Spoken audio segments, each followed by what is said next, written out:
హైదరాబాద్ లక్డీ కపూల్ సమీపంలోని hotel అశోకలో BC కుల సంఘాల అఖిలపక్ష రౌండ్ టేబుల్ సమావేశం జరిగింది. ఈ సమావేశానికి ముఖ్య అతిథిగా మంత్రి వాకిటి శ్రీహరి హాజరయ్యారు. తాను మంత్రిగా కాకుండా ఒక బీసీ బిడ్డగా వచ్చానని చెప్పారు.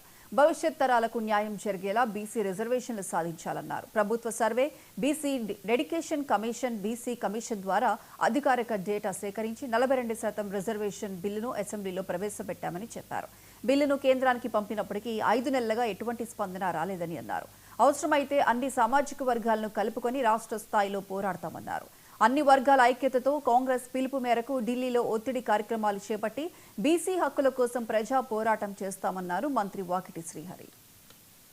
వాడు బీసీ బిడ్డ అవుతారు కాబట్టి బీసీ బిడ్డ నిలబడే విధంగా, నిలబడి గెలిచే విధంగా, చట్టసభలకు వచ్చే విధంగా, పార్లమెంటులకు వచ్చే విధంగా మనం తీసుకునే నిర్ణయాలు రాబోయే రోజుల్లో చెప్పుకోవడానికి ఉండాల్సిన అవసరం ఉంది.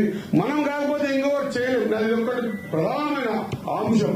ఎందుకంటే దక్కముక్కి దెబ్బలు తిని ఒక బీసీ ఎమ్మెల్యే గెలవాలని ఎంత కష్టమో నాకు తెలుసు. ఒక బీసీ ఎంపీ గెలవాలని ఎంత కష్టమో నాకు తెలుసు. ఎన్నో ఒడిదుడుకుల్ని సమాజంలో ఉన్నటువంటి పరిస్థితుల్ని, ఆర్థిక స్థితిగత పరిస్థితుల్ని, మిగతా పరిస్థితులంతా కూడా ఎదిరించి నిలబడి గెలిచి నిలదొక్కునే స్థానం రావాలంటే ఒక బీసీ బిడ్డ మళ్ళొక జన్మ ఎత్తాల్సినంత కష్టం ఉంటుంది. కాబట్టి మనము మన తర్వాతి తరానికి ఏమైనా ఇచ్చేది ఉంటే అది మాత్రమే.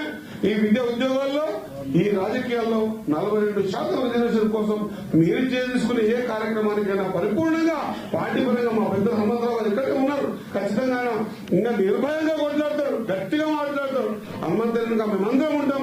మనమందరం కలిసి ఖచ్చితంగా ఈ కార్యక్రమాన్ని పరిపూర్ణంగా విజయవంతం చేసుకోవడానికి తీసుకునే నిర్ణయాలు రాబోయే తరాలకు బాటలు వేసే విధంగా ఉండాలని కోరుకుంటూ, నాకు ఈ కార్యక్రమాన్ని పిలిపిస్తే కొంతమంది అన్నారు కూడా నేను ఎమ్మెల్యే అన్ని తర్వాత మంత్ ముందు నేను బీసీ బిడ్డనయ్యా, నేను పోకపోతే